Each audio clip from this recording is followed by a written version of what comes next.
C'est le décès de mon papa il y a 2 ans. Ça va faire 3 ans en mars. C'est récent. Ouais. Mais ouais, c'est difficile de prier pour que Dieu il rappelle la personne que t'aimes, une des personnes que t'aimes le plus sur cette terre. Parce que tu la vois souffrir et c'est pas possible. Bienvenue dans l'émission Je suis toi, l'émission qui met l'âme de l'autre en lumière. Bonjour ou bonsoir, tout dépend à quelle heure tu regardes cette émission. J'espère que tu vas bien, j'espère que tu te portes bien. Aujourd'hui, nous recevons Souila. Souila, bonjour. Bonjour. Ça va ? Ça va très bien et toi ? Pas trop stressée, t'as l'air à l'aise. Non, C'est ça cool. va. Alors, si tu peux juste te présenter un petit peu. Alors, je m'appelle Souila Latrèche, j'ai 38 ans et je suis journaliste. D'accord, ok. Nous, ici, on aime bien commencer par l'enfance. Ok. Parce qu'on part du principe que ce que tu es aujourd'hui a forcément un rapport avec l'enfant que tu étais. Donc, la première question que je peux te poser, c'est quel genre d'enfant tu étais ? Dans quel environnement, on va dire ? Il y a plusieurs questions. Dans quel environnement tu vivais ? Comment tu percevais le monde des adultes ? Alors, quand j'étais petite, j'étais joyeuse, très boudeuse. J'aimais pas qu'on me dise non. C'est bien ça. Déjà, tu as bien grandi dans une famille qui te chouchoutait. Ouais, oui. Alors, j'ai pas envie de dire trop, mais quand même. Parce que quand je me suis retrouvée seule, dans mon aventure, dans ma vie toute seule, je me suis dit, mais mes parents m'ont tellement mis dans un cocon que je sais pas ce que c'est la vie réelle, en fait. Bien sûr. Ils t'ont trop surprotégé. Exactement. Et je les en remercie jusqu'à aujourd'hui. Mais ouais, j'étais une petite fille joyeuse, un peu boudeuse, mais je savais ce que je voulais dès mon plus jeune âge, je pense. Dès petite. Après, j'étais souvent réservée quand on avait des réunions de famille avec mes cousines, etc. J'étais tout le temps celle qui était un peu dans son coin. Ouais. Et j'ai grandi avec des parents qui étaient mariés. On a grandi dans une banlieue un peu chic à Toulouse. Donc, j'ai 2 grandes sœurs, une petite sœur et un petit frère. Du coup, j'avais la place du milieu. Alors, la place du milieu, c'est très, très particulier quand on a cette place-là. Et je pense que toutes les personnes qui sont au milieu d'une fratrie pourront en témoigner. On dit que le milieu, il est effacé un peu, c'est vrai ? Exactement, c'est ça. Donc, on a un peu plus de difficultés à s'imposer. Par exemple, mes grandes sœurs, je les ai toujours respectées. J'ai toujours eu ce truc de faut respecter les grandes, faut leur obéir, etc. Et quand ma petite sœur est née, je me suis dit que j'allais devenir une grande sœur, mais non, en fait, parce que c'est elle qui a pris toute la lumière, parce que c'était le dernier petit bébé. Ensuite est venu mon petit frère, donc le premier garçon après 4 filles. Donc tu devais tout laisser passer parce que exactement. C'était la grande sœur. Et j'ai ce truc aussi d'avoir les cheveux bouclés. Donc, je suis d'origine algérienne. Et on va dire qu'il y avait un peu de mal avec ça au début. Tes cheveux bouclés ? C'est vrai ? Ouais. Tu les acceptais pas ? Moi, je les acceptais, mais c'était plus dans ma famille qu'on me faisait... Des remarques, ouais. Par rapport aux cheveux bouclés ? Ouais. Parce que mes sœurs ont les cheveux lisses, mes cousines, etc. Donc, c'était vraiment enfant et même petite, ça a été, je pense, mon plus gros complexe. Et la période où je me suis sentie, on va dire, jolie quand j'étais plus jeune, c'est parce que j'avais demandé à ma maman d'aller chez le coiffeur et de me faire la même coupe que la chanteuse Alizée à l'époque. Donc, j'avais fait un carré plongeant et elle me faisait souvent des brushings parce que j'avais du mal à assumer. Mais j'ai jamais cédé au lissage malgré tout. C'est même pas toi qui avais du mal à assumer, c'est juste qu'autour de toi, quand tu faisais la réflexion... Exactement, même quand j'allais en Algérie ou quoi. Donc, c'était vraiment quelque chose, je me disais, mais pourquoi je suis différente. Mais après, j'ai eu une très, très belle enfance et je remercie mes parents pour ça parce que c'est l'éducation qu'ils m'ont donnée qui font que je suis là où je suis aujourd'hui. Mes sœurs aussi, mes sœurs m'ont beaucoup appris, que ce soit les grandes ou même ma petite sœur, on n'a pas beaucoup d'écart, mais... j'ai tendance à dire que c'est elle la grande sœur entre nous deux. Et j'ai pas honte de le dire. Hein. C'est vraiment, j'ai eu ma période de grande sœur avec elle et on a une relation très, très fusionnelle avec ma petite sœur. Mais il y a une période où même actuellement, on pourrait dire que c'est elle la grande sœur. Oui, quand on arrive à l'âge adulte, c'est incroyable comment en fait les petites sœurs, peut-être parce qu'elles ont plus eu je sais pas, comme elles étaient les dernières et qu'on les a juste laissées exister quelque part, elles ont plus de confiance. On va dire que nous, qui sommes, on va dire, les plus grandes. Oui, voilà. Moi, actuellement, c'est exactement ça. Et pourtant, des fois, je me dis, quand je parle avec elle et que je raccroche au téléphone ou qu'on parle par message, je me dis, mais c'est moi la grande sœur, normalement. Alors que c'est elle qui me conseille sur plein de choses. Bon, après, on n'a pas beaucoup d'écart. Et ça, pareil, c'est quelque chose pourquoi je remercie mes parents, parce qu'ils ont toujours fait en sorte qu'on soit très, très soudés entre sœurs. Quand je vois des sœurs, des fois, qui ne s'entendent pas, etc., ça me fait énormément de peine, parce que moi, je sais que je peux me retourner, j'ai peut-être un peu plus de pudeur avec mes grandes sœurs et avec mon petit frère forcément, mais avec ma petite sœur, vraiment, je peux lui raconter toute ma vie. Je sais qu'il n'y aura aucun jugement et qu'elle me conseillera toujours au mieux. Et après, avec mes parents, j'ai toujours eu une très, très bonne relation aussi. Là, ça fait 7 ans maintenant que je suis installée sur Paris. De base, je suis de Toulouse, comme je te l'ai dit. Et ça a été un peu compliqué quand je leur ai dit « Bon, papa, maman, je vais partir m'installer sur Paris pour travailler dans le foot. » J'avais 28 ans, je suis algérienne, je suis pas mariée, je suis une fille, donc c'était... Tous les stéréotypes. Alors là, tu leur as tout donné, en fait. Alors là... Et en plus, pour travailler dans le foot. Donc c'était très compliqué pour eux, mais j'ai eu une discussion avec eux en leur disant « Vous savez l'éducation que vous m'avez donnée. Donc à partir de là, où vous faites confiance ou pas. » Et je me rappelle que mon père, il m'avait dit, il était venu me voir, il m'avait dit « Bon, ben ok. » On sait l'éducation qu'on t'a donnée. Ils avaient forcément peur, surtout ma maman, que je tombe un peu dans les pièges. Je suis dans le monde du foot. C'est un monde de très strass, paillettes, où les femmes sont des fois mal utilisées, etc. Donc, ma mère avait cette crainte-là. Mais j'ai réussi à les convaincre en leur disant, de toute façon, vous me connaissez mieux que personne. Et là, j'ai besoin d'aller me retrouver et de me connaître moi-même. Parce que quand on vit chez ses parents, on a tendance à être leur fille. On a tendance à être leur enfant, comme ils veulent. Et même le peu de fois où, je vais pas dire où je me rebellais, mais le peu de fois où j'étais pas d'accord avec eux, je m'en voulais. Je me disais, j'ai pas le droit de les décevoir, que ce soit par rapport au mariage, quand j'avais certaines cousines qui venaient à la maison exhiber leur mari et leur enfant, pour que moi je me sente un peu en retard, comme elles aimaient dire. Je me disais, j'ai pas le droit de faire en sorte que ma mère elle se sente mal à l'aise, etc. Donc je prenais beaucoup sur moi sur plein de choses, et je leur ai dit, là j'ai besoin d'aller vers mon destin et vers ma vie. Donc encore une fois, c'est là où j'ai été différente de mes sœurs. C'est que mes grandes sœurs sont parties de la maison mariées, le schéma qu'il faut chez les Maghrébins, même chez les Africains. Oui, on vient demander ta main, tu te maries, tu as un petit CDI, tu as des enfants, etc. Je leur ai dit, je veux partir à l'aventure et je veux me découvrir. Ok. On arrive à l'adolescence. Comment tu te sens? Déjà, tu as parlé par rapport à tes cheveux bouclés. Pour nous, je trouve, les jeunes filles, quand on arrive à l'adolescence, surtout notre génération, limite, tu vois, comme si on était déjà des petites femmes, alors que pas du tout, on est encore des enfants. Est-ce que toi, tu l'as ressenti, ça? Ou est-ce que tu étais toujours la même petite fille couvée, choyée, donc tu pouvais pas le voir, ça, tu sentais pas le changement? Non, j'ai pas senti de changement. En parlant d'adolescence, je vais me baser sur mes années collège.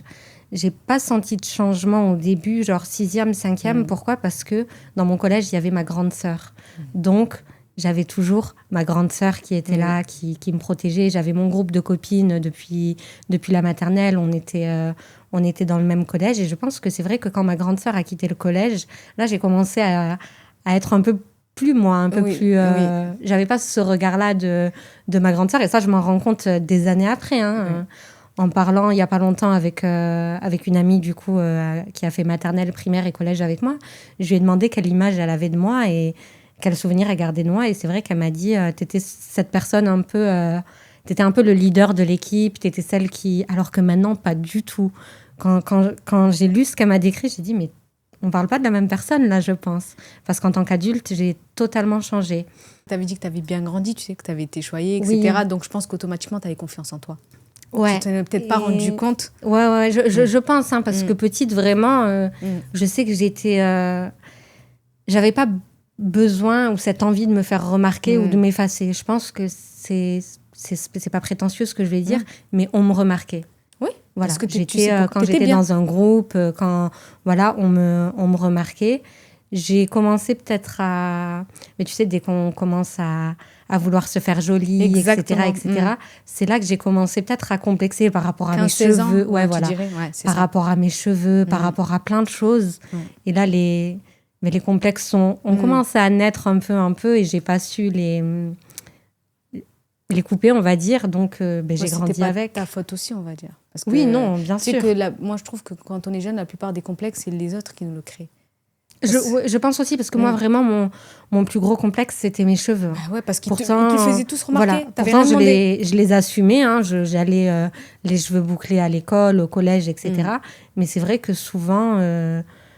on me faisait souvent des réflexions quand je partais en été en Algérie. Buisson, serpillière, machin.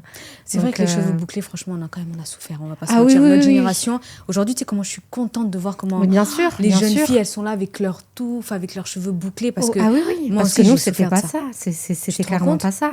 C'est pas professionnel et c'est pas joli. Et t'es mieux les cheveux raides, etc. Et puis, on rêve d'avoir les cheveux raides, quoi. Ouais. On est là, on les tire, on les abîme, on les lisse parce que au collège, tu vois, les cheveux longs, raides, comme ça. Exactement. Non, et toi, tu te dis, mais pourquoi moi j'ai ça? Pourquoi je suis différente? Pourquoi ci? Pourquoi ça? Pourquoi... Moi, clairement, je me disais, mes sœurs, elles sont belles et moi, je suis pas jolie. Tu te rends compte parce que mes sœurs, elles étaient très mates de peau, les cheveux noirs, lisses ou à peine ondulés. Moi, j'avais les cheveux comme ça et j'aimais pas.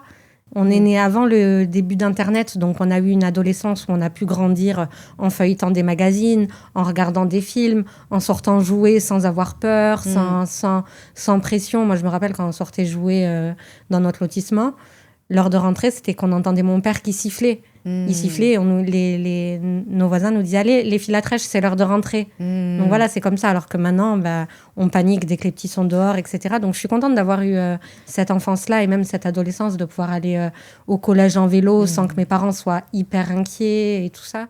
C'est à quelle période où vraiment tu as arrêté de complexer sur tes cheveux? C'était il n'y a pas très longtemps. Hein. Tu te rends compte? Alors, le jour où vraiment... Je me suis dit, je me rappelle, c'était au mariage d'une de mes cousines. Ma sœur m'avait fait des anglaises et j'aimais pas du tout. J'avais pleuré tellement, j'aimais pas, ça allait pas avec ma tenue. Et je suis partie dans la salle de bain, j'ai mouillé mes cheveux, j'ai mis un peu de démêlant, là, le démêlant jaune du bled. Je les ai démêlés, je les ai bouclés, j'ai mis un serre-tête, je les ai laissés sécher et je suis partie au mariage comme ça. Et là, je me sentais bien. Et que j'ai arrêté de complexer de mes cheveux, vraiment, c'était il n'y a pas si longtemps que ça. Hein. C'était à peut-être 28, 29 ans. Quand tu as vraiment pris confiance en toi, en fait. Ouais, quand j'ai vraiment pris confiance en moi et aussi quand j'ai commencé dans le journalisme, à l'époque, les joueurs me reconnaissaient comme... Ah, mais si, bon, j'étais blonde à l'époque, mais si, tu sais, c'est la blonde qui a les cheveux bouclés. Donc, avec mon réalisateur, à l'époque, on avait créé un peu mon image autour de ça. Exactement. Et j'étais la chroniqueuse aux cheveux bouclés. Donc, du coup, c'est à partir de là où... C'est une belle revanche, je trouve. Ouais, oui. Et maintenant, tu peux me dire, il y a quelques années, j'ai passé un casting pour une chaîne télé. On m'a dit que je faisais trop arabe. Oui, j'ai eu droit à cette réflexion. Donc, je pense que c'était à cause... Vraiment, on souffle. C'était à cause de mes cheveux. Et au final, ils ont fini par prendre une journaliste un peu métisse, un peu plus sexy, un peu cheveux bouclés, mais voilà, qui fait pas arabe. Donc du coup, même quand on m'a dit ça, je me suis pas sentie complexée ou quoi. J'ai dit ok, c'est pas grave. Ouais. C'est vous qui ratez. Avec toi. Exactement. T'étais ok avec toi. Exactement. Alors que peut-être si on m'avait dit ça quelques années auparavant, j'aurais dit ouais, bon, si je fais un lissage, est-ce que potentiellement, et j'aurais pas été moi-même. D'accord.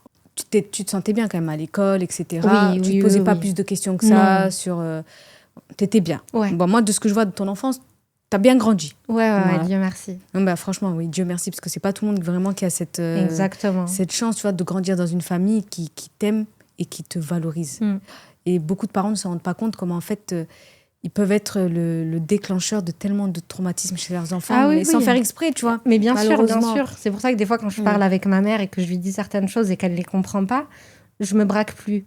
Parce qu'avant, par contre, adolescente, je me braquais beaucoup. Dès qu'on me faisait une réflexion, alors peut-être c'était parce que j'étais celle du milieu et je ne savais pas à qui je pouvais parler, mais je me braquais beaucoup. Alors que maintenant... je me braque beaucoup moins parce que je me dis que, ok, ma mère, si elle me fait certaines réflexions, elle a sa génération, elle a eu son enfance, elle aussi, elle a eu son adolescence, on n'a pas eu les mêmes privilèges. Donc, je peux pas lui demander d'avoir un esprit aussi ouvert que moi, je pourrais l'avoir peut-être plus tard avec mes nièces ou avec mes enfants si j'en ai un jour. Mais ça, on le comprend avec l'âge. Exactement, ouais. Avec l'âge, on s'assagit, et puis même, de toute façon, nos mamans, elles sont tellement têtues. Moi, je me bats plus. Exactement, c'est ça aussi. Franchement, j'ai dit, oui, maman, t'as raison. Ok, voilà. Ouais, non, mais vraiment, c'est moi qui suis en tort. Pardon, voilà, maman, comme ça. Voilà, parce que non, elles sont trop fortes sur ça. Du coup, on va rentrer à ta vie de jeune fille. Quand est-ce que tu as voulu être journaliste? À quel moment tu t'es dit, c'est ma voie? Quand je suis partie en Afrique du Sud à 21 ans pour la Coupe du Monde, donc je suis partie à l'époque en mentant à mes parents. Ils le savent aujourd'hui, donc ils l'ont su dès que je suis arrivée là-bas. Et de toute façon, mon père, je lui avais dit la veille de partir. Quand je suis arrivée en Afrique du Sud, j'avais cette facilité à parler aux médias qui étaient là-bas, qui venaient interviewer les supporters de l'équipe d'Algérie et de l'équipe de France. Et j'avais rencontré énormément de journalistes qui m'avaient dit ah, tu devrais faire journaliste, etc. T'as tout pour ça. Et c'est vrai que pour revenir à mon enfance, quand j'étais plus jeune, j'avais eu cette envie de créer un journal de ma rue que je distribuerais en leur disant un peu ce qui se passait dans le lotissement, etc. etc. Donc tu l'avais en toi, en fait. C'est quelque chose que j'avais en moi depuis très, très longtemps. J'aime trop ça, ce genre d'histoire. C'est vraiment quelque chose que j'avais en moi depuis très longtemps. Et je me rappelle quand je voulais faire ça pour mon lotissement, je me disais, mais je peux pas raconter ce que nous, les enfants, on fait quand on sort ou la vie des adultes. Mais c'est quelque chose que j'avais toujours eu envie de faire. Ça vibrait, je pense, exactement. Ensuite, quand je suis rentrée d'Afrique du Sud, j'ai continué à travailler. À l'époque, j'étais vendeuse chez Mango. Vient la Coupe du Monde 2017. Transfert de Neymar à Paris. J'en parle sur mes réseaux sociaux parce que j'étais très informée. C'est là que je suis repérée par certains journalistes français qui veulent savoir d'où j'ai mes infos concernant ce transfert. Trop bien. Et qui me disent tu pourrais clairement en faire ton métier, etc. À l'époque, je fais une interview avec Mehdi Zéphane, un joueur algérien qui était venu faire un match à Toulouse avec son équipe, avec Rennes. Donc, je le fais appeler, il sort du bus, etc. Je lui explique, et voilà, moi, je veux être journaliste. On a mal parlé de toi pendant la CAN. Est-ce que tu voudrais qu'on fasse une interview?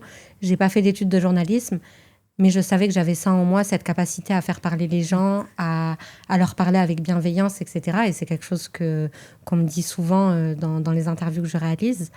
Et je pense que c'est à ce moment-là où je me suis dit, OK, c'est cette femme-là que tu veux être. C'est cette journaliste, tu veux être la journaliste préférée des footballeurs, tu veux être celle qui s'y connaît en football, mais pas parce que c'est pour plaire aux garçons, parce que quand j'étais plus jeune, j'avais regardé le film Joue-la comme Beckham et j'avais fait du foot. Malheureusement, j'étais nulle et ma mère avait très peur que je devienne un garçon manqué, donc on va dire que j'en ai pas fait très longtemps.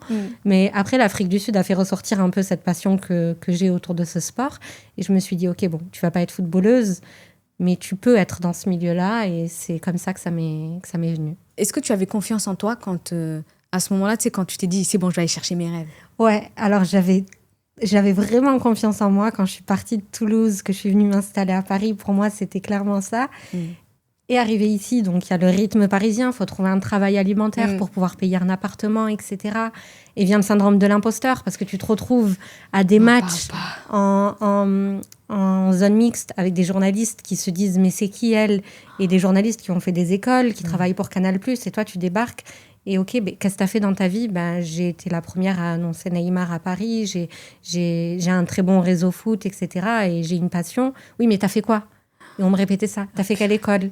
Et comment tu t'es formée? Oui, mais c'est pas possible de dire que tu es autodidacte dans le journalisme. Oui, mais... enfin. Et donc, syndrome de l'imposteur. Bien sûr. Et en même temps, tu te mets dans des relations, mais parce que tu es une femme et que tu as forcément envie de te marier. Toxique. Des relations qui sont plus que toxiques et où on te vole ton énergie, dans le sens où moi, je suis une personne... J'aime voir les personnes de mon entourage réussir. C'est-à-dire que si je peux t'aider à grimper une marche pour aller vers ton rêve, je vais le faire avec plaisir parce que je me dis que dans 10 ans, quand tu raconteras ton histoire à tes enfants, tu diras Souila Latrèche, elle m'a aidé à tel moment de ma vie. Et ça, pour moi, c'est vraiment gratifiant et c'est quelque chose que j'aime faire. Parce que tu es bienveillante. Je pense que je suis bienveillante, oui. Et je pense que peut-être que, tu sais, le problème des personnes qui sont bienveillantes, c'est que parfois, elles pensent vraiment que le monde... En fait, elle vibre tellement à l'intérieur d'elle et qu'elle pense qu'à l'extérieur, c'est exactement pareil. Ah, mais mes sœurs et même mon père, ils m'ont toujours dit tu vis dans le monde des bisounours et c'est pas la réalité. Et toi, tu devais attirer des hommes qui voulaient en fait briller grâce à toi, soit qui voulaient briller grâce à ta lumière. En fait, de ce que moi, je ressens dans ton énergie, toi, tu as dû attirer beaucoup d'hommes en fait, qui étaient énormément complexés et que, en fait, grâce à toi, ils se sentaient, parce que tu les regardais, ils se sentaient valorisés. Bien sûr. Et comme ils se sentaient valorisés, ils voulaient que tu n'aies deux yeux que pour eux. Et pour que tu n'aies deux yeux que pour eux, qu'est-ce qu'il faut faire? Il faut te piquer, il faut te sentir humilié, il faut te rabaisser, il faut que tu perdes ta confiance. Exactement. Et ça marchait parce que dernièrement, je parlais avec un ami à moi. Il me disait, toi, on peut même pas dire que quand t'es amoureuse, t'es aveugle. Il m'a dit, on t'enlève les yeux. Il m'a dit, on t'enlève les yeux quand t'es amoureuse parce que tu y crois. T'es trop dedans. Et au final, c'est des personnes qui ont réussi à faire à ce que je m'oublie et que j'oublie mes projets et que je m'oublie moi-même pour les valoriser eux et les amener vers leurs objectifs. Donc à chaque fois, j'ai été dans des relations comme ça où j'ai mis tous mes projets de côté et au final, quand la relation se finissait, je me disais, mais mince, moi, j'ai pas avancé. Ça m'a rien fait gagner, je suis pas mariée, j'ai pas d'enfants. Dieu merci, hein, c'était des personnes qui étaient pas pour moi et même si j'en ai beaucoup souffert à cette époque-là, aujourd'hui, vraiment, je dis Dieu merci. Mais tu sais pourquoi tu fais ça ? Parce qu'en fait, quand tu rencontres quelqu'un, tu fais pas en sorte juste de l'aimer, tu fais en sorte de l'amener à ton niveau. Et comme tu dois batailler pour l'amener à ton niveau, toi, tu te délaisses. Ah oui, clairement. Et sauf que parfois, tu fais tellement ça bien que tu les fais dépasser. Et comme tu les as fait dépasser, ils te regardent, ils se disent, finalement, j'ai plus besoin d'elle. Mais au final, qu'importe le temps que ça prendra. Mais un jour, ils se diront... Ah oui, ça, c'est... C'est grâce à elle que j'en suis là. Bien sûr. Je leur dis, écoute, moi, on s'est quittés comme ça, avec toute la bienveillance que je peux avoir pour toi. Mais voilà, moi, ma phobie, c'est d'être en mauvais terme avec quelqu'un. Je ne peux pas être en mauvais terme avec quelqu'un parce que je suis une personne qui a peur de la mort. C'est-à-dire que si demain, il m'arrive quelque chose ou s'il arrive quelque chose à une personne avec qui je suis en mauvais terme, je ne veux pas connaître ça. Je ne veux pas que si demain, je parte, on puisse se dire « mince, j'étais en mauvais terme avec elle ». Donc des fois, on me dit que j'ai pas ce caractère de l'Algérienne typique, très fière, parce que quand il y a une personne que j'aime, que ce soit mes sœurs ou peu importe, même si la personne est en tort à 2000%, je vais faire le premier pas pour arranger la situation parce qu'il est hors de question qu'on aille dormir en étant en froid. Que ce soit ma sœur, que ce soit la personne, mon partenaire ou que ce soit une amie, je ne supporte pas ça. Donc c'est quelque chose avec quoi les gens jouent beaucoup parce qu'ils se disent, dans tous les cas, elle reviendra. Accepter, elle va encaisser. Dans tous les cas, elle va accepter, dans tous les cas, elle reviendra. Elle sera toujours bienveillante. Exactement. Même si je reviens, elle me répondra toujours. Voilà. Ouais, mais il ne faut pas que tu te coinces dans ce piège. Non, je l'ai beaucoup fait me laisser dans ce piège-là. Mais il y a quelques années, je me suis dit, ta bienveillance et ta gentillesse ne doivent pas être une faiblesse et ne doivent pas permettre aux gens de venir te manquer de respect en se disant qu'ils peuvent entrer et sortir de ta vie comme ils veulent et que tu seras toujours là. Donc maintenant, quand ils reviennent, je leur dis, ok, c'est gentil, t'as pensé à moi, merci. Mais aujourd'hui, voilà, je préfère que tu restes de ton côté, je reste du mien. Et voilà, il y a toute la bienveillance du monde entre nous. Mais tu as été une partie de ma vie, que ce soit une amie ou peu importe. J'ai tendance à penser que les gens sont là comme des saisons dans ta vie. Et des fois, une amitié, elle n'est pas faite pour durer toute ta vie. Elle Même est faite pour et en amour aussi, c'est fait pour se finir. Donc ok, ça s'est fini comme une saison. Tu m'as apporté du bien, je t'en ai apporté aussi. Qu'on reste en souvenir l'un pour l'autre. Et ça s'arrête là. Moi, c'est ma hantise. Je dis toujours que, en fait, je refuse de rester fâchée parce que si demain, il t'arrive quelque chose... Je préfère en fait que toi, tu penses que je m'humilie et que j'essaye, à chaque fois que j'essaie, plutôt que si moi, demain, il t'arrive un truc. Parce que le problème des personnes, c'est qu'ils pensent que la vie, c'est toute une éternité, alors que claquement 10 secondes, aujourd'hui on parle, demain on n'est plus là. Exactement. Et moi, c'est ma hantise de me dire, parce que je t'ai boudé, parce qu'il y a eu un truc d'ego, et qu'il t'arrive un truc et il faut que je vive avec ça, je refuse de vivre avec ça. Et toi, t'es partie en pensant peut-être que je ne t'aimais pas ou que... Je refuse de vivre. Pareil. Donc, c'est pas grave. Si tu me rejettes aujourd'hui, tant que j'ai ce besoin de rester dans ta vie, je vais rester dans ta vie. Exactement. Parce que je veux faire les choses bien. Et quand je pars, tu vois, je m'en lave les mains et je suis OK avec le fait que si t'arrive quelque chose, je suis OK parce que tu sais que je t'en veux pas. Tu sais que je t'en veux pas. J'ai tendance à dire, moi, et même mes amis me le disent souvent, que je vais être là. Je vais te laisser une chance, 2 chances, 3 chances, peu importe ce que tu vas me faire. Je vais accepter. Je vais accepter énormément de choses. Par contre, le jour où je pars, ce sera... Ok, on est sur de bons termes, mais je pars. Et j'aurai aucun regret. C'est-à-dire que si demain, il m'arrive quelque chose ou il t'arrive quelque chose, nos routes se sont séparées, on était en bons termes. Je t'ai donné tout ce que j'avais à te donner. J'ai pas forcément pris tout ce que j'avais à prendre parce que c'est pas peut-être... grave. Et c'est pas grave. Leçon. Exactement. Mais là, à l'heure actuelle, je sais que par exemple, si je pars demain, il y a personne qui pourra venir dire j'étais en froid avec elle. Et ça, c'est comme ça que je dors tranquille.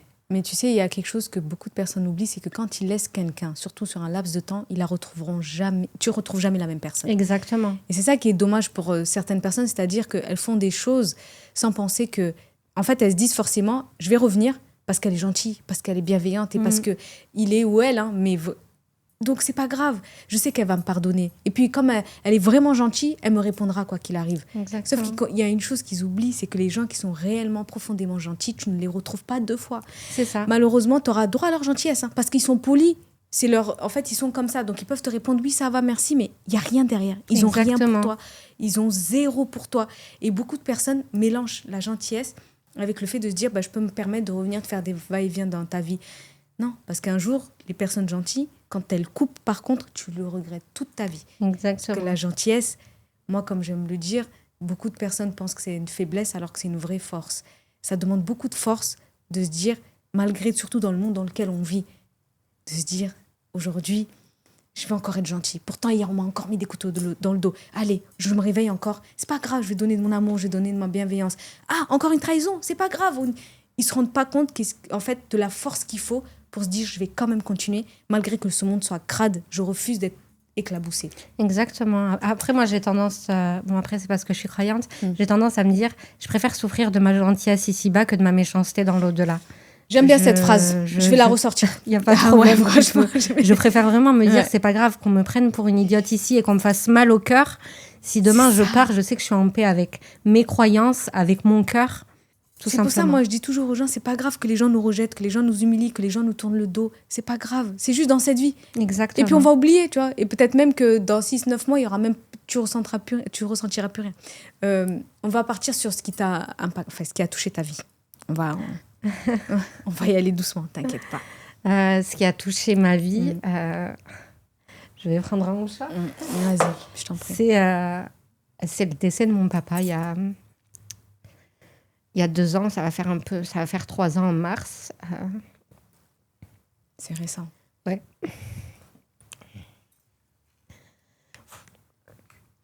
Alors, mon papa, c'était... Désolée. Non, mais t'inquiète pas. C'était le seul homme qui m'a aimé sans condition. Et du coup, j'ai du mal avec ça aujourd'hui. J'aime pas pleurer. T'inquiète pas. Mais en fait, aujourd'hui, je pleure parce que forcément, il me manque, etc. Mais je me rends compte de la chance que j'ai eue de l'avoir, de la chance que j'ai eue qui m'est poussée à croire en moi. Et c'est la plus grosse épreuve de ma vie. T'es dans la gratitude, mais en même temps dans la peine. Ouais. 2 émotions complètement extrêmes, mais en même temps qui cohabitent bien. Ouais. Maintenant, tu vois, quand il m'arrive quelque chose... Mais là, récemment, j'étais dans une phase où j'ai encore plus ressenti son manque parce que je me disais, à l'époque, je l'appelais, il avait les mots. Et on a beau dire, un papa, c'est celui qui va aimer sa fille sans condition. Elle n'a pas besoin d'être parfaite, elle n'a pas besoin d'être jolie, elle n'a pas besoin de... C'est sa fille. Et donc, juste parce qu'elle existe, il va tout lui donner. Exactement. Et mon père, c'était comme... Tu vois, tout à l'heure, je te disais que j'étais un peu à part. Oui. Mais c'est celui qui me poussait à être à part, dans le sens où, sois toi-même. Il te comprenait, Exactement. En fait. Donc, tu vois, c'est lui qui a convaincu un peu ma mère de me laisser m'installer à Paris. C'est lui qui était là pour moi, qui me disait... mais crois en toi. Tu vois, j'ai tendance à ressortir une phrase beaucoup sur mes réseaux sociaux qui m'avait dit le jour où je lui ai dit, écoute papa, je dois aller faire l'interview, je dois aller voir un joueur, du coup c'était Mehdi Zéphane à Toulouse. Je vais lui proposer de l'interviewer, mais j'ai peur qu'il me dise non parce que je suis pas journaliste, parce que, voilà, j'ai peur. Et il m'avait dit, ma fille, t'as déjà le non, va chercher le oui. Et cette phrase, en fait, c'était sa façon à lui de me dire, tu sais qu'il va te dire non, mais mets tout en place pour qu'il te dise oui. Et c'est quelque chose qui m'aide au quotidien, dans toutes mes demandes que je fais à des footballeurs, à des médias, à des choses comme ça. C'est cette phrase-là qui me drive, en fait. C'est de me dire, OK, tu te dis que cette personne, elle va te dire non, lui laisse pas l'opportunité de te dire non. C'est-à-dire que pars avec déjà tous les arguments pour qu'elle te dise oui. J'étais à Toulouse en janvier. J'étais descendue pour, je sais plus, parce que ma mère rentrait de la Mecque. où il était malade. Et donc, le jour où je pars, mon oncle, il me dit, c'est bizarre, ton père, il est malade, il est très malade, appelle les pompiers. Moi, je partais le jour même, j'ai appelé l'ambulance, etc. Ils sont venus le prendre. Tu t'inquiétais pas? Non, je pensais que c'était, honnêtement, je pensais que c'était l'appendicite. Donc, vraiment, aucune inquiétude. Je suis rentrée à Paris. Et donc, il a subi une opération, etc., etc. Moi, en février, j'étais en essai pour une grande chaîne télé. Donc, j'allais commencer mon essai. Je lui avais dit, etc.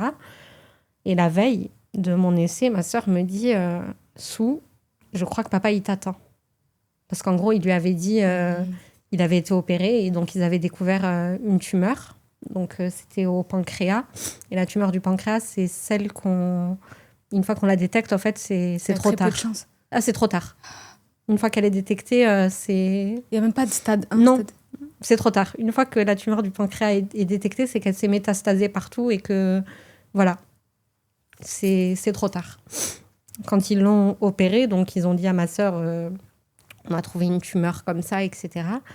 Et elle a dit, ah, mais ok, vous allez l'opérer quand? Ils ont dit, mais on peut rien faire, on peut pas l'enlever. Donc, ma sœur m'a appelée, m'a dit, je crois que papa, il t'attend. Et j'allais prendre le train directement. Elle m'a dit, non, fais au moins un jour à telle chaîne qu'il puisse voir les photos, parce que si tu viens et que tu gâches ta chance pour ça, il peut s'en vouloir. Oh là là, horrible la position dans laquelle Voilà. tu étais. Donc, j'y suis allée pendant la journée.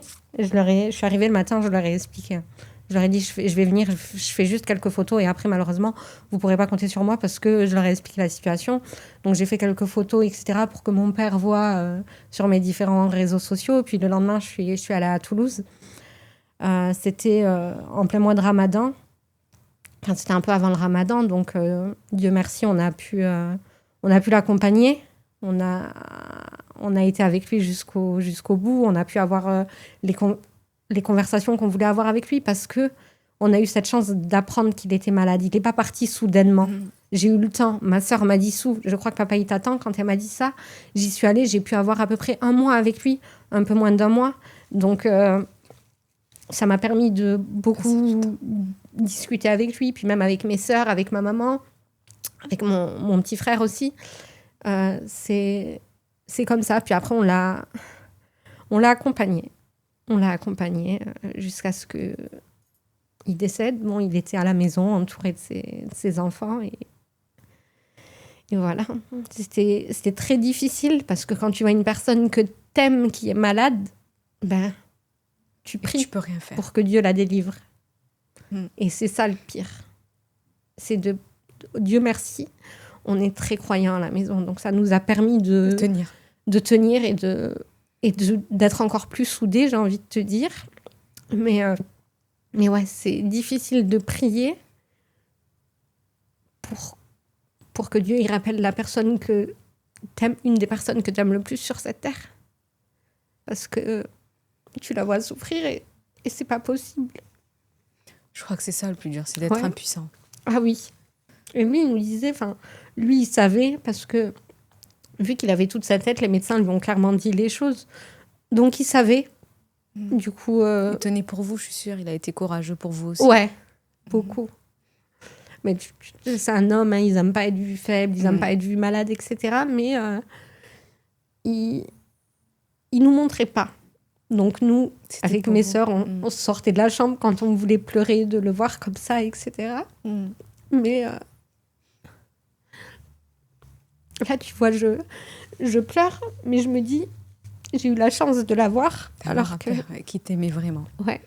Et c'est vrai que récemment, on fait jamais le deuil de ses parents. Je pense pas. Et quand on me dit, juste avant de perdre mon papa, j'ai une très bonne amie à moi qui a perdu le sien. Et je lui ai dit, écoute, je suis là pour toi, même si je ne peux pas comprendre ce que tu ressens. Et à l'époque, je venais d'apprendre la maladie de mon papa. Donc, ils sont décédés à 2 mois d'écart. Et quand j'ai ressenti, je me suis dit, mais en fait, tu vois, quand il y a des personnes qui nous disent, je sais ce que tu ressens, mais qu'elles ont encore papa et maman, j'ai envie de leur dire. Et je le dis clairement, je le dis, non. Tu peux pas. Quand j'ai perdu mon père, quand j'ai repris mon travail, je travaillais chez Adidas à l'époque, j'ai une de mes collègues qui m'a dit, qui est revenue d'arrêt en même temps que moi et qui m'a dit, je sais ce que tu ressens, j'ai perdu mon meilleur ami. Je t'ai regardée, je lui ai dit non. Je lui ai dit, tu peux pas me dire ça. Parce que si tu appelles ton papa aujourd'hui, il va te répondre. Moi, mon papa, il va plus répondre. Mon papa, il va plus répondre et on n'a qu'un papa et qu'une maman.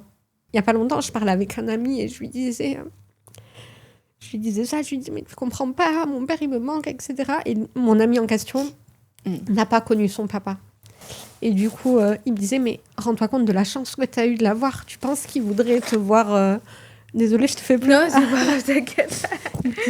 Il me disait, tu penses qu'il voudrait te voir comme ça, abandonner tes projets, abandonner ce pourquoi il t'a laissé venir à Paris, ce pourquoi... Je me rappelle, une fois, j'étais passée en télé, du coup, il y avait marqué « Souil à la 13 journaliste » et il m'avait appelé, il m'avait dit « Oh là là, t'as fait quelque chose que j'aurais jamais imaginé dans ma vie, c'est que t'as mis mon nom de famille à la télé à côté du mot journaliste, etc. » Donc, il était fier de ça.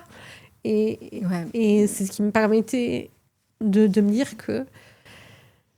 Tu sais, quand tu perds un parent, t'as tendance à te dire « Il a fait tout ça pour moi, mais moi, qu'est-ce que je lui ai apporté ?» Oh, que oui. Tu vois ? Chacun de ses enfants lui a apporté quelque chose. Et puis même, tu sais, je pense que ton père, sincèrement, de la façon dont tu l'as décrit, de la façon dont tu as grandi dans une famille qui t'aimait, ce genre de père attend même pas que vous le rapportiez. Il vous aimait, c'est tout. Il vous aimait. Il t'aimait vraiment, donc il n'attendait pas que tu l'apportes. Et depuis, c'est bon. Alors moi, Dieu merci, il n'y avait pas ce truc du papa algérien qui dit pas je t'aime et qui montre pas à ses enfants qu'il les aime. Donc ça fait qu'on a grandi en pouvant se dire papa je t'aime, maman je t'aime. Quand je suis venue m'installer à Paris, il m'appelait tous les matins. Il m'appelait quand je rentrais du travail.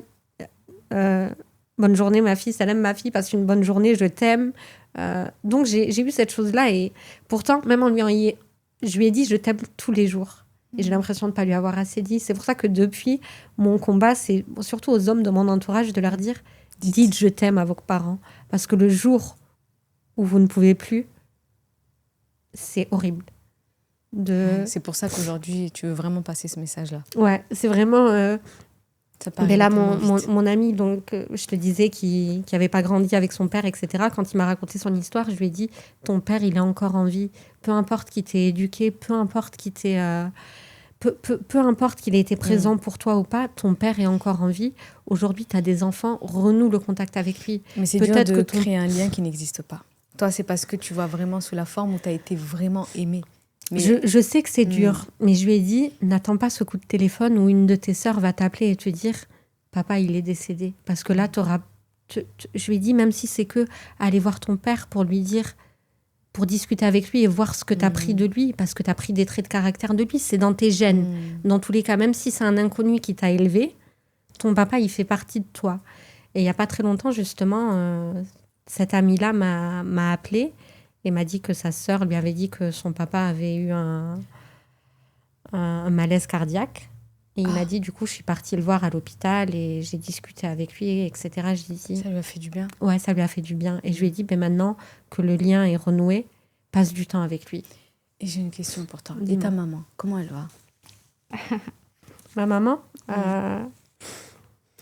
elle va bien. Je pense que c'est ses enfants et ses petits-enfants qui lui permettent de tenir. Alors, ma maman, il faut savoir que ça a été très dur pour elle parce qu'elle a perdu sa maman et 10 jours après, elle a perdu son mari. Voilà. C'est-à-dire qu'elle n'a pas eu le temps de faire le deuil de sa maman, qu'elle devait s'occuper de son mari. Donc, elle va bien, elle va mieux. On tient.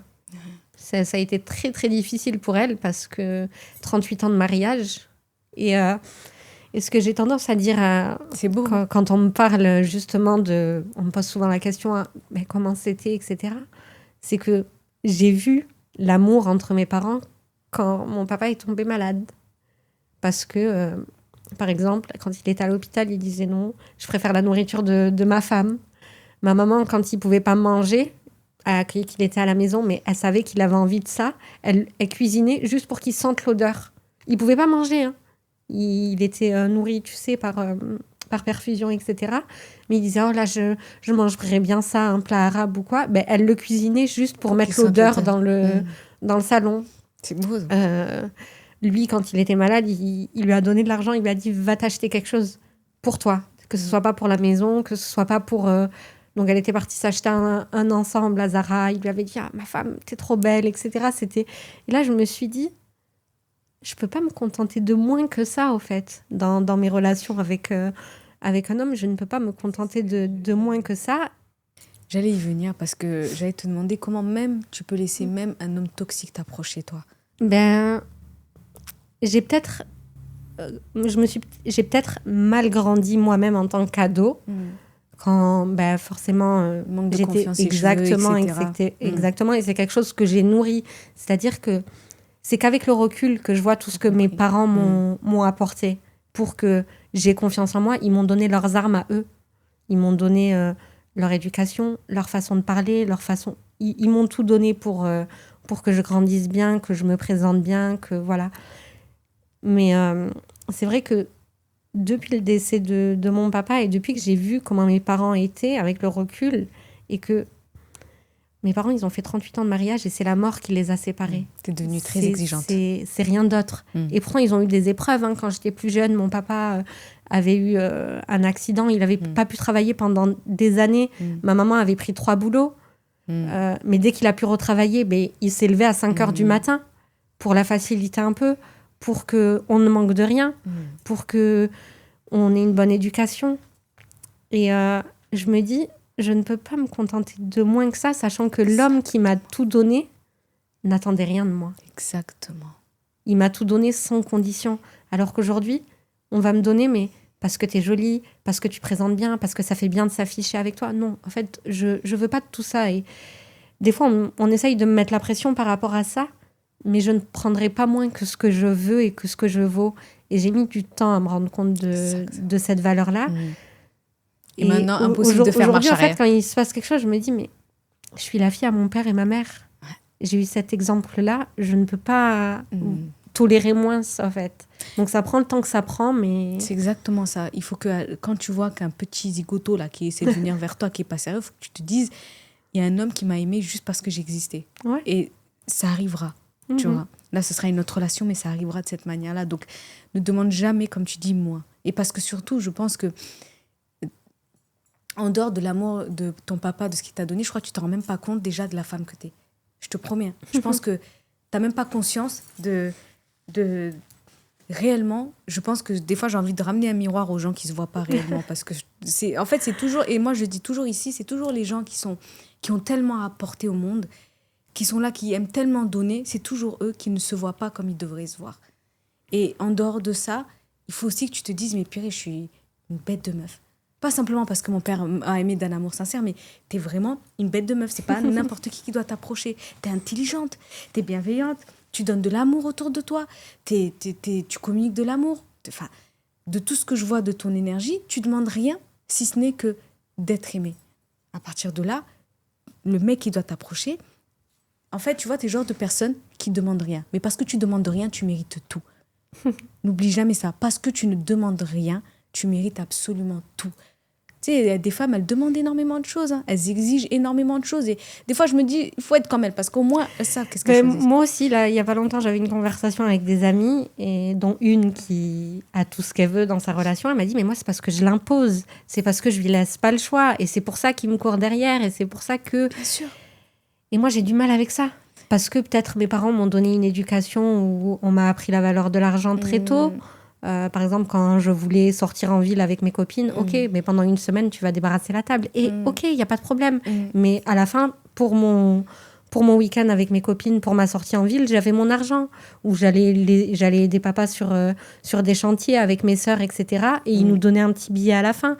Mais on a eu ce rapport à l'argent très tôt, où cette indépendance, on va dire, ou ce besoin de se sentir indépendante. Donc, c'est pas ça forcément qui va t'attirer. Non, pas du tout. Voilà. Tu sais, je suis dans un milieu... Oui, exactement. Dans un milieu où c'est facile tu dois avoir se laisser, du choix. De se laisser impressionner par un peu de paillettes dans les yeux, un petit week-end par-ci, un petit week-end par-là, etc. Et comme je dis souvent, parce qu'on me dit souvent, oui, mais tu côtoies énormément de footballeurs, tu côtoies énormément de personnes de la musique, etc. Comment ça se fait que tu n'es pas mariée? J'ai tendance à dire, si demain je veux me marier, je me marie et je fais un gosse et je touche 10 000 € de pension alimentaire, mais c'est pas ce qui m'intéresse. Si demain mon destin c'est un footballeur, je finirai avec un footballeur. Si c'est un maçon, je finirai avec un maçon. Peu importe ce que c'est. Mais Dieu merci, je pense que si Dieu m'a guidée vers ce rêve-là et vers ce milieu-là, c'est parce qu'il sait que j'ai eu l'éducation qui fait que tu ne vas pas m'éblouir avec des paillettes. Ouais. C'est pas On en ne peut pas mettant... t'impressionner facilement, en fait. Avec des Pas, et petites- malheureusement, pas avec l'argent et pas avec le matériel. Parce que même si je peux pas tout m'offrir moi-même, je suis pas une personne qui est attirée par le luxe et par ces choses-là. Toi, c'est la profondeur, tu cherches.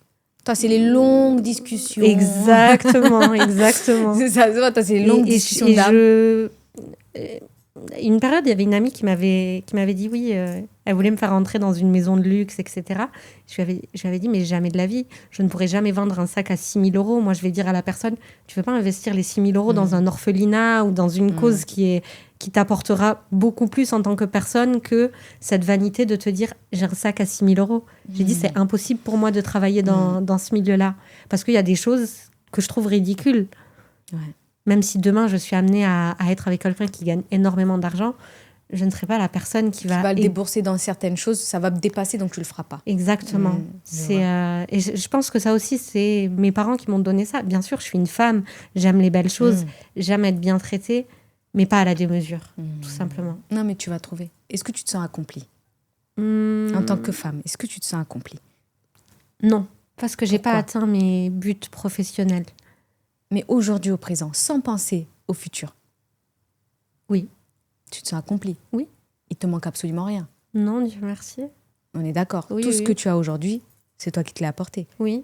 Tu t'es construite toute seule de A à Z. Sans que tu deviennes amère, en plus malgré le milieu dans lequel tu es, sans que tu deviennes aigrie, souriante, là je te vois comment t'es, ton visage bienveillant. Et tout ça pour te dire que la personne qui va rentrer dans ta vie, là, il faut qu'elle se dise « Waouh !»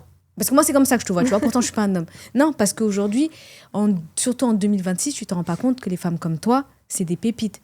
Si toi, tu te rends pas compte, comment tu veux que le mec, quand il va te voir, il se dise « C'est une pépite ?» Il va te dire « Non, je vais juste prendre toute sa lumière et puis après, je m'en vais. » Non, jamais de la vie. Ça, depuis jamais tu me fais ça. T'es trop une pépite. Il faut que... En fait, ta vie, il faut qu'il se dise « Ah, j'ai mal aux yeux. » Donc, il y a que celui qui est fort, tu vois, il va t'approcher. Genre, il est capable de supporter le soleil. Parce que le soleil, il va tellement briller... Il va lui brûler les yeux. Il faut qu'il soit capable que ses yeux vont être brûlés quand il te voit. Tu comprends? Okay. Sincèrement, ne fais jamais... Parce que de tout ce que je retiens de nos discussions, t'es une femme, t'as la tête sur les épaules. T'as l'air d'avoir travaillé sur toi. Tu te remets en question. Tu sais demander pardon. Tu sais, mais tu comptes même... Tu veux même pas l'argent d'un homme. Ah! Franchement, c'est où ça? Toi, tu doutes de ça. Non, ne me laisse plus jamais. Je veux t'entendre me dire t'as laissé un homme toxique t'approcher. Ok. Jamais, s'il te plaît. Et j'avais juste une autre question. Est-ce que tu penses que tu as une mission? Ouais. C'est quoi? C'est peut-être cliché, mais c'est partager l'amour. C'est dire aux gens que c'est important de s'aimer parce qu'il n'y a que ça de réel, en fait. Et il n'y a que ça qui reste. Parce que... tu vois, j'ai perdu mon papa, mais son amour, il est toujours là. Il est toujours dans mon cœur et dans chacune de mes sœurs. En fait, ma mission, c'est de laisser une bonne empreinte dans le cœur des gens et de leur donner envie d'aimer et d'apporter cette douceur. Magnifique. Et pour la petite histoire, je pense que ça ne va pas t'étonner. Souila, ça veut dire la douceur. C'est celle qui est douce et qui facilite. Et de base, je ne devais même pas m'appeler comme ça. Mais ça s'est fait quand ils m'ont déclaré mes parents.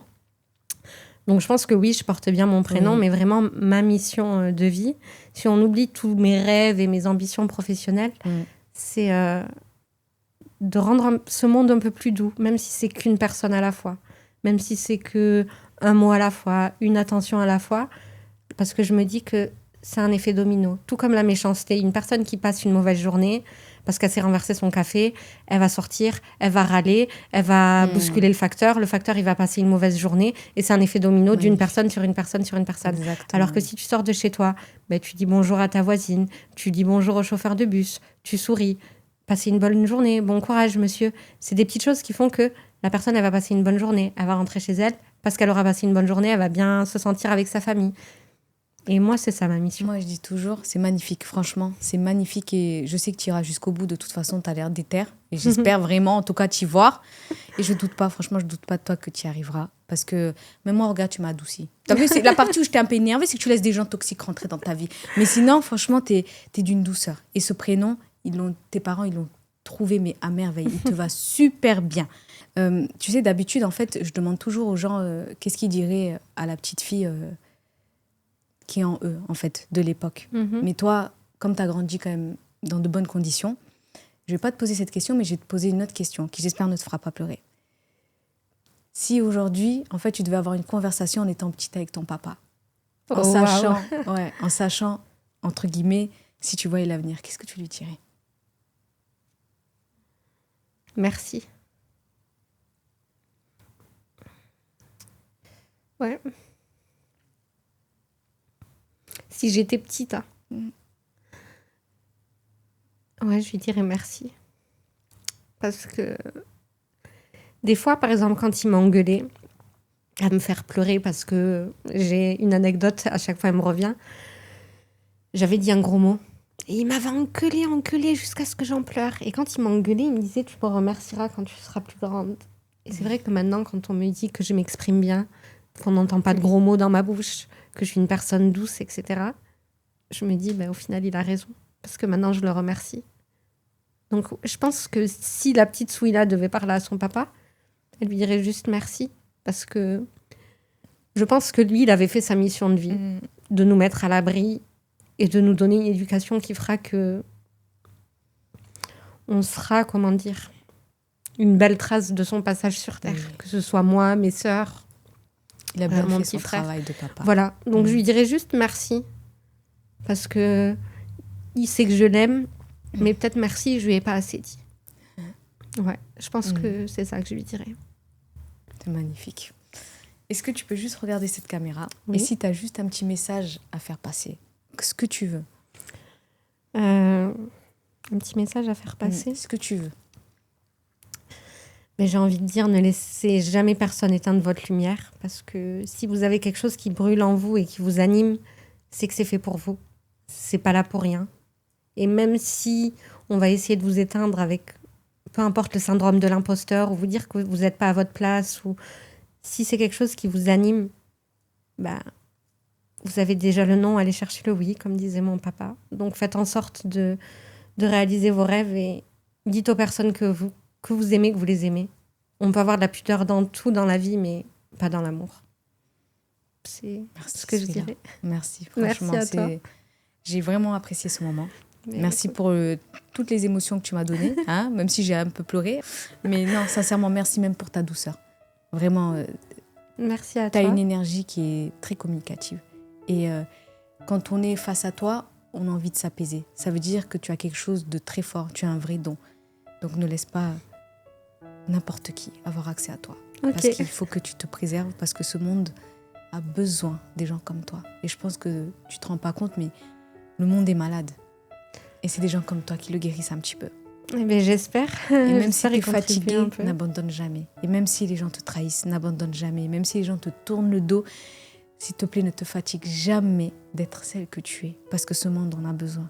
Et n'oublie pas que personne ne pourra être comme tu es. Ça va être beaucoup compliqué pour être ce que tu es. Beaucoup de gens qui sont comme toi, c'est compliqué d'être ce que vous êtes. Donc n'oubliez pas que c'est vous. Moi, j'aime dire que c'est vous qui apportez la pierre à l'édifice. Parce que quand il y a des gens bien, profondément bien, le monde, il se guérit un petit peu. Tu ne pourras pas guérir tout le monde. Non, bien sûr, mais une personne à la fois. Et... les gens qui vont t'approcher, tu seras une lumière pour eux. J'espère. Je te le dis, tu seras une lumière. Ne doute pas, s'il te plaît. Ne doute pas de toi, jamais. Et ne laisse plus un homme toxique t'approcher, s'il te plaît. Ça, je vais te suivre de près. Hein. Moi, je veux venir à ton mariage avec un homme qui va parler de toi en disant c'est une lumière. D'ailleurs, tu sais quoi, je vais le proclamer. Un jour, tu seras mariée, tu verras. Et cet homme, au micro, il dira devant toute ta famille, c'est une lumière, c'est un soleil. Et quand ça arrivera, tu me diras, mais c'était une sorcière, celle-là. Tu verras. Merci beaucoup à vous aussi. De ce que j'ai retenu aujourd'hui, je dirais une chose, parce que je ne pourrai jamais comprendre aujourd'hui, parce que je ne l'ai pas vécu. Je n'ai pas perdu de parents. Mais le message que je peux passer, et en tout cas, ce que cette histoire me donne envie de vous faire passer comme message, c'est que dites à vos parents que vous les aimez. La vérité, c'est que on a tellement l'habitude, parce qu'ils sont dans notre quotidien, surtout quand nos parents nous aiment vraiment, surtout quand nos parents nous portent, on prend ça pour acquis. Les appels, parfois on ne répond pas, parfois on dit on rappelle plus tard. Ne faites jamais ça, parce qu'il n'y a pas de plus tard. C'est aujourd'hui. Tout ce que vous pouvez leur donner, c'est aujourd'hui. On n'aura jamais, surtout pour les parents qui nous aiment, on ne pourra jamais leur rembourser tout ce qu'ils feront pour nous. La seule chose qu'on peut faire, c'est de leur dire à quel point on les aime tous les jours, sans jamais nous fatiguer. Parce que demain n'est pas garanti. Demain n'est pas garanti. N'ayez pas peur, n'ayez pas cette honte. Ne pensez pas que demain, ils seront toujours là parce qu'on ne sait pas. Dites-leur que vous les aimez. Dites-leur merci. Ça coûte rien de dire merci. Merci de t'occuper de moi. Je sais que pour beaucoup, vous allez dire oui, mais bon, ce sont des parents, ils le doivent. Mais non, parce que des fois, on peut tomber sur des parents qui ne nous aiment même pas, vous savez. Donc quand vous avez des parents qui vous aiment, qui vous traitent comme la 8e merveille du monde, même pas comme la première merveille du monde, ne vous fatiguez jamais de leur dire à quel point vous les aimez. Pardonnez-leur, s'il vous plaît. Pardonnez-leur, ils ont fait ce qu'ils ont pu avec ce qu'ils avaient. N'oubliez jamais que c'est vous pour vous, vous avec vous, vous contre vous. Ça vient rarement de l'extérieur. Prenez soin de vous. Merci de nous avoir suivis. C'était Je suis toi.